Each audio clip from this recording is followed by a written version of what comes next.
Greetings, everybody. Welcome back to Tri-State Triumphs. Our guests today are longtime friend Sam Knox, who is currently the Associate Executive Director of the IHSA, pride of Ursa, Illinois, Minden Unity graduate back in 1991. And first of all, Sam, you have had about as all-encompassing an experience in high school sports as anyone I know. Coach, player, official, athletic director, and now this. How do you find kind of your journey has shaped the way you approach your current job now at the IHSA?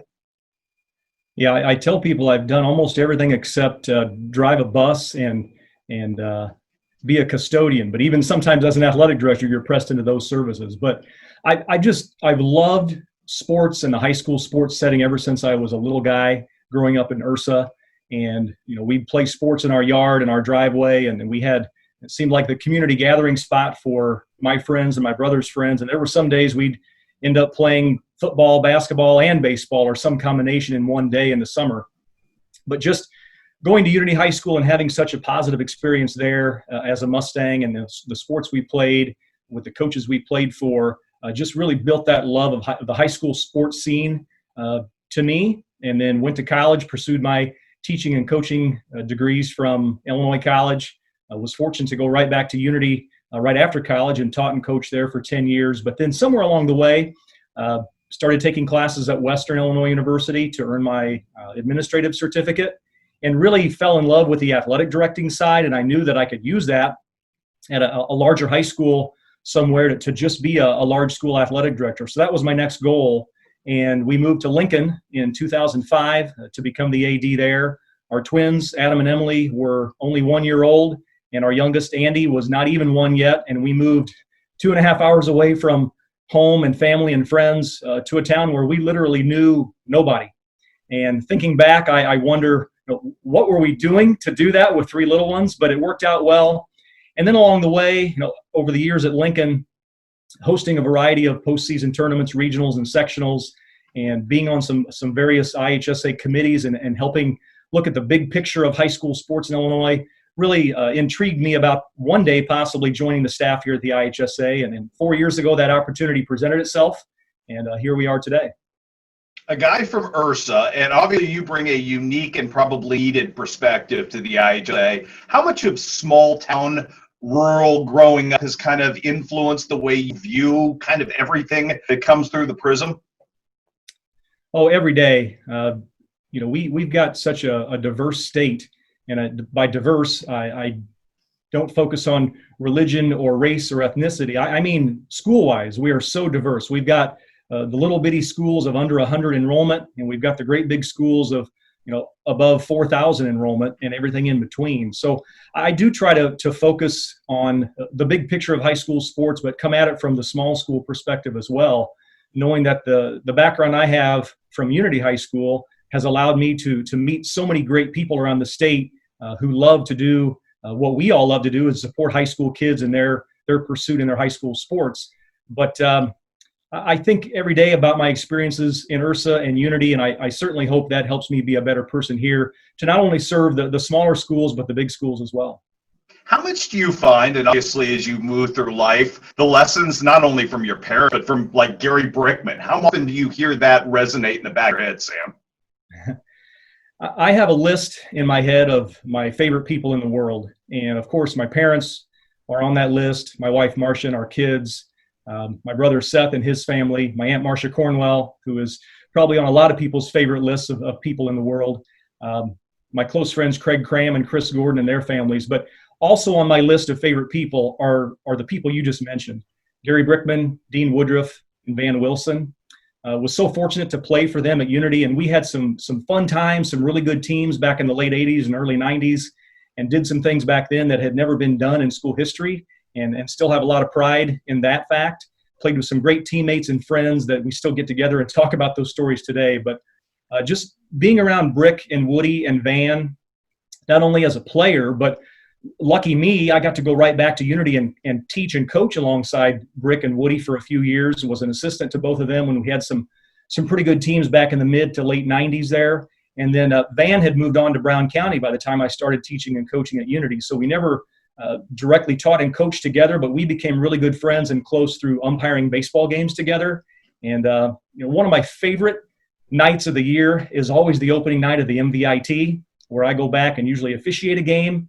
And then Brick and Woody and Van are usually there watching, and we have a chance to catch up, give those guys some hugs. We tell old stories and catch up on how life's going these days, talk about the upcoming Cardinals season, and we all hope that gets going again sometime soon. But just, how fortunate am I to have played for coaches like that, but also be able to count them as great friends now as an adult. The officiating piece of this, I think, is an important part of the puzzle, because you really have walked it and talked it. And when you are in stewardship of an entire state's worth of athletes, I think that's a really important piece. I know that's really near and dear to your heart, and I know you also know how hard we're fighting to get the officiating brunch fixed. Just from your perspective, what is the best way to address that, Sam? How do we attempt to attack that and keep the game so vital? Because officiating is such an important component of all of this. Officiating has been a love of mine for a long time, and unfortunately with my position here, I'm still able to officiate basketball and umpire a little bit of baseball. But it's a fun getaway time for me and for many officials. You get out on the court, you don't have a cell phone, you don't have a computer, you're focused on the game, and you get to spend time around kids in a great high school atmosphere. But it is concerning that our numbers of officials continue to decrease, and that's just not in Illinois, that's nationwide. And we're all trying to find solutions to that issue. And sometimes there are things out of our control that an official decides to retire. Maybe he or she took a different job, maybe a family commitment, maybe they had children, and they just don't have time in their life to officiate anymore. And there's nothing we can do about that. Maybe they'll come back someday when the time is right. But it is concerning when officials tell us that they are deciding to hang up the whistle because of the treatment they receive from fans, spectators. And I'll tell you this, Chris, you've been around a long time and have seen a lot of ball games in your life. I promise you that officials are always trying their best. They aren't trying to make mistakes. In fact, they're trying to be really perfect and get every call right. They're usually their own worst critics when they do make a mistake, and they know when they made a mistake. They'll jump back in the rule book. They'll talk about it at halftime. They'll talk about it after the game, and they're really sometimes tough on themselves when they do make mistakes. And it doesn't help when the fans pile on and call names and talk about situations. Officials know they made a mistake, but trust me, they don't care who wins the game. They never do care who wins the game. And I've never been in a pregame dressing room where officials say, hey, you know what, let's go out and try to do a really bad job tonight. No, in fact, the opposite is true. They want to be perfect, and they're trying really, really hard. The amount of time and commitment they put into officiating is unbelievable. The hours of rule study and video study and association meetings, and quite frankly, we need those officials to continue to have the sports that we all love to enjoy. There's some local legends in the Quincy area who've been officiating for a long, long time, but at some point in their careers, they won't be able to anymore. Either their bodies or their minds won't allow them to officiate, and we need the next wave of young people to get involved. So if anybody who's watching this is interested in becoming an official, contact somebody you know who referees or umpires or officiates volleyball or football, and ask them, how do I get started? Call me or email me here at the IHSA, and I'll be glad to help those folks who are interested get started down the path of officiating. And I think you can speak to this better than anybody, Sam. It's enjoyable. Everyone I talk to, I know there are nights where it's, you are in the crosshairs, it feels like. But for the most part, the officials who do it have done it forever because they enjoy doing it. That's exactly right. Nobody's in this to get rich. Yeah, they do receive a check every night, but many times they're driving sometimes an hour or more from home. Officials love to get out and officiate at new places and see new gyms and new courts and fields and talk to new coaches and be around new atmospheres. And they're in it because they love it. They had something that hooked them in back in the day. Some of them were star athletes. Some of them never played a sport in high school at all, but they just fell in love with officiating, and they love the atmosphere and being around high school students and junior high students to help them enjoy the game. And again, we need those people to continue to have the sports that we all enjoy. You kind of know this, Sam, because it's sort of indicative of people. You're in a position, along with all of your other co-workers at the IHSA, where it seems like from the outside looking in, everybody's always critical and nobody's ever pleased with a decision. The fact that you have to deal with that, and yet the focus of your job is positivity, you've done a really good job keeping that in balance and celebrating the positive. Never wear on you at all just some of the criticism, because it does seem like we'll always want to have the daggers kept for the IHSA. Yeah, there's no doubt about it. No matter what we roll out, new idea, new plan, especially in this time that we're in with, literally drawing the roadmap as we drive down this road where we've never been, there are going to be those who say, hey, great job, we completely support this. There's the other end of the spectrum where people say, oh, you totally messed this up completely. We can't believe you made this decision. And there's a lot of those folks in the middle somewhere. But people have to keep in mind that our staff at the IHSA, we want school to happen. We want kids to be able to enjoy their sports. We're trying our best to communicate with a lot of groups right now who all have to get on the same train and have to be going in the same direction for this school year and fall sports to start back up again. And that's our ultimate goal. There will be some roadblocks and bumps in the way, and there will be some times when people aren't happy with decisions that we make. But that's part of the natural course of leadership, I think. Whether you're a coach, whether you're a principal or an athletic director, whether you're in a position at the IHSA or in the government, no matter what decisions you make, there will be people who completely agree, completely disagree, and it provides us an opportunity to educate people. Some people, I think, wonder if we just sit here in Bloomington in an office and make these decisions. Sometimes we do, but more often than not, it's a huge group of people who are involved in the decision-making process, from our staff and our board of directors, which is a group of principals that represent the entire state.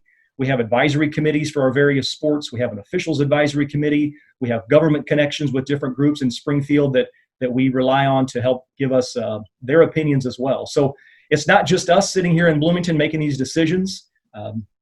For most of us here on our staff, we do have kids who are involved. Like I said earlier, we've got 3 in high school right now. So the decisions we make directly impact my family and other families in our office. And some of our staff is a little bit younger, and they've got kids who might be in early elementary school who over time, their kids will be in high school playing sports for their communities as well. So it's a big process, no doubt about it. It's a lot of people involved, and we get varying opinions from all over the state. It could be a grandma from somewhere in the South. It could be a dad from the suburbs. It could be an official from the Quad Cities. It could be a coach from the Quincy area.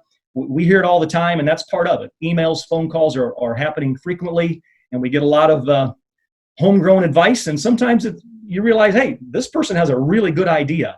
And you have to be open to those ideas as well, because that's usually how change happens, is having an open mind and considering a lot of options. And right now, we've got a lot of options on the table with what this fall might look like. Well, to the credit of your board, though, I think this is important, Sam, because you do have a diverse group of people who hail from different places. And I'm sure with yourself and with Stacy Lambert, when something arises from the Tri-States, people at least feel they have a sounding board. How important is that, do you think, kind of the regionality of your board, and for you, the fact that people here who know you and who know Stacy can reach back and address you directly instead of some homogenous, faceless corporation or organization? I think that's vital. I was just on the phone this morning before you and I talked with a principal with some questions about summer activities this summer, because it's the plan we're using right now is all brand new to all of us. But it is important, and I take a lot of pride in the fact that I'm from Adams County and Ursa, and I still have a lot of connections back there to people in Western Illinois who can call me, text me. They've got my cell number. They email me with ideas and questions. And I think that connection is really important. Like you said, Stacy went to Quincy Notre Dame. Her office is right next to mine, and we talk often about people that we know or coaches that we know from the Quincy area. And it's kind of fun to have that special connection. And while we're here in Bloomington doing what we do, we both know that Adams County is a special place with a lot of great people. I know these have been kind of really weird times, and you've alluded to it, and obviously nobody's fault. We're kind of stuck, the greatest stoppage in American life since World War II. By the same token, I think you know better than anybody the value of athletics and sports. And Sam, is having at least light at the end of the tunnel helpful in this? Even if there's setbacks, at least take that first step towards progressing towards some return to normalcy. Are you seeing some residual positivity out of that? We are, and we know that, all of our patients was tested from the middle of March when everything pretty much shut down nationwide. Do you remember when the governor came out in late March and said, we all have to stay home for the month of April? I thought, oh my gosh, April is going to be the longest month of our lives. And I think it was. And then we did it again in May. But now here we are in mid-June, starting to see that light a little bit at the end of the tunnel, but we want to go slow with this. We're already hearing reports of the other states that are opening up, and their coronavirus cases are starting to increase again. And we certainly don't want to go back to where we were in late March and April and early May, where everybody had to stay home and we couldn't enjoy life. Some people might say that we're not enjoying life right now, but we're getting closer. And to have that opportunity for kids to get back to school and get back to hopefully some sort of normal in the fall with their sports, it's going to be challenging, no doubt. And we're going to try some things that we might think are going to work, and we realize quickly we might have to go to plan B or plan Z or plan C to get the job done. But we're working together with our schools. And again, we know we have such a diverse state, from the very rural areas of the state to the more suburban and city areas of the state.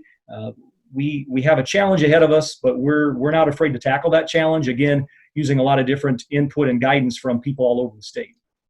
From your standpoint, Sam, selfishly, what's the best part of this job? I mean, I would think, I see you at the big events, and that has to be incredibly fun, to be there when people achieve the glory they've fought their entire lives and careers to get as high school athletes. But it's got to be more than that, too, doesn't it?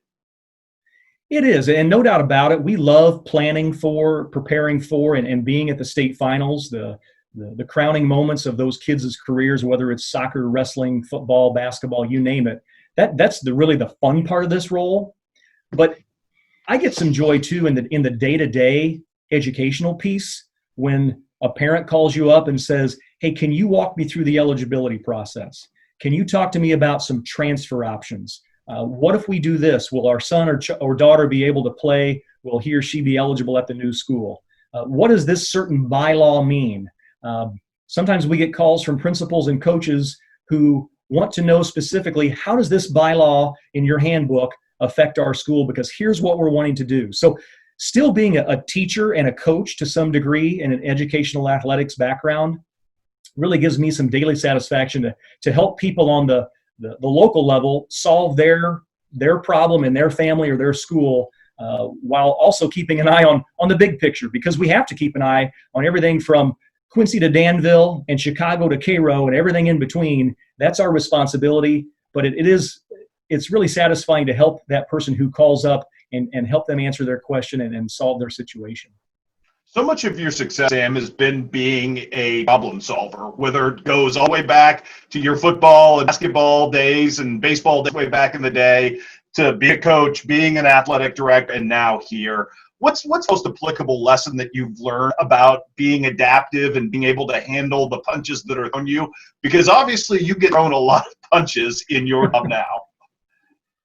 Yeah, that's completely true. And I think the two words, especially nowadays, are flexibility and planning. And we're trying to plan the best we can, but we also know that we have to be very flexible. But thinking back to the skills and the life skills that we learned from Brick and Woody and Van back in high school, things like showing up every day, being on time, giving your very best effort, work ethic, sportsmanship, teamwork, and a phrase that I've kind of made up that I use with my kids all the time, but stick-to-itiveness. And meaning see a project from the beginning to the end and not give up when it gets hard, because life's hard sometimes. Not every day is sunny and 80 degrees and a beautiful day to be outside. That life has some moments, like we've gone through the last few months, where you have to have that stick-to-itiveness and see things through to the end. But also, taking a lot of pride in what you do. And again, my high school coaches were so vital in teaching me this. If you're going to have your name on something and people know that you were involved in the process, then you want to make sure you do it the right way and give it all you got and stick to it from the beginning and the end. Show up every day, give your best effort, and you can't go wrong with those life skills that we learned in high school. Sam, if you could reach out to talk to young people, and you have found, you did not start out in high school and say, hey, I'm going to go work for the IHSA. Your path has been sort of serpentine and it's got you right to the right place. What piece of advice would you give to young people about kind of finding your joy in this world and finding your vocational calling? Yeah, something I tell our kids at home, but I think it applies to every teenager. If you want to be good at something, it doesn't just happen. My kids play a variety of sports. If you want to be good at volleyball, you don't just wake up someday and you're suddenly good at volleyball. You've got to put the time and effort in. You got to have that mentality of I'm going to show up every day and give my best, as I said before. And you've got to be coachable. I talk to my kids all the time and others when I was an AD and a coach. Be coachable. Be open to some ideas. You might hear some ideas that you think are completely going to help you nail it or completely going to steer you off course, but be open to those ideas and be willing to try. And know that no matter how hard you try, you're going to make mistakes. We all do. I talked about officiating earlier. We've coached before. We make mistakes. We try to do our best and try to have a plan. And sometimes that plan gets derailed really quickly, and you've got to be able to regroup and try again. Don't just let one mistake get you down. Be willing to stick with it, stay after it, and try again and learn from those mistakes. That's the key to anything in life is, yeah, you might make a minor mistake, or sometimes you make a big, major mistake, but learn from it. Think about why you made that mistake and don't repeat that again the next time you're in that opportunity. And yeah, you've interviewed a lot of great people through this series, and I've really enjoyed watching them and have learned some things myself along the way now as an adult. But I think the biggest piece that most people have shared is relationships are vital. I talk all the time, especially when I go out to talk to officiating groups around the state. You can't go wrong with people skills. And I think young people need to know that. It doesn't matter what your resume says, how much education you have, how big or small your house might be, or how much money you have in the bank. You can never go wrong with people skills. And that'll take you a long way. Those relationships and people skills that you can have with those who are your colleagues at your work, those who are your friends that you get together with on the weekends, the other people you participate in sports and activities with, your officiating buddies. People skills will take you a long way in life. Last one for you, Sam. I think this is also an important point because for your entire life, you've been less in the sports business, you've been in the kid business. And you are given and afforded a front row ticket every day to see good in young people. And I know you hear it and we all hear it. These kids today can't coach kids like you used to, or all these different things. Just by being afforded that window every day, how much are you heartened by the future of our country, getting to see it every single day play out, the competition, the work, the same tenets that have made this country great years and years through athletics here in the state of Illinois? You use the phrase that I use a lot. We are in the kid business. And some people might say, what do you mean by business? Well, I'm of course being a little bit joking when I say business, but we are in the kid business. We're in the business of raising kids. And growing up in Adams County and Ursa and having a lot of pride in being a Unity Mustang, at times you thought that was the center of the world, right? Back then, we didn't play Pittsfield in very much. We didn't play anybody in Jacksonville. My senior year, our first round of the playoffs was a game at Hardin Calhoun, and we thought that was the other side of the world. And now, looking at Unity's schedule, they play a lot of those teams on a regular basis, just the way the world has changed. But coming from Adams County, where you often think that Quincy is the epicenter of the world, and getting out now and knowing that there are so many kids in this state and nation who do amazing things every day. And I'm not a social media person who lives on social media, but I enjoy looking at Twitter and seeing people post things about kids doing amazing things, great personal interest stories, not only from people like you, but other media folks around the state who do a good job featuring kids. And that's why we're in this kid business. Whether you're a local teacher and a coach, and that's going to be your role for the next 30 years, and you do a great job serving the kids at your school, or you're in a position like mine, where you're responsible for thousands of kids around the state, and you don't get to see them and talk to them every day. And that's part of what I miss about being away from school, is that I don't get the kid contact and the excitement about school every day. I really miss that a lot. But I do know that we do make a difference here at the IHSA, more on a statewide level. Even though we don't know those kids, it is very satisfying to know that kids are out there doing their thing and doing what they love to do because of our efforts here at the IHSA and the efforts of many, many great people around the state. And I'm not just talking about coaches and principals. What I've learned, my eyes have really been open to how many people around the state love high school sports. And they volunteer at their school for years as the scoreboard operator or years as a ticket taker. We've got some folks who help us at the wrestling state finals in Champaign, and they'll sit at a score table all day Thursday, all day Friday, and all day Saturday. And they're proud to tell me, yep, this is my 42nd year I've done this. Oh my gosh, that is completely amazing. And they volunteer and they love it. And we have the same volunteers at cross country and track and field and all the sports we offer. It takes a small army to pull this off. It really does. We're fortunate to be in the leadership role at the IHSA, but we know that we could not even come close to what we do without coaches, ADs, principals, superintendents, and the media like you, and tons of volunteers who just love supporting kids do what they love to do.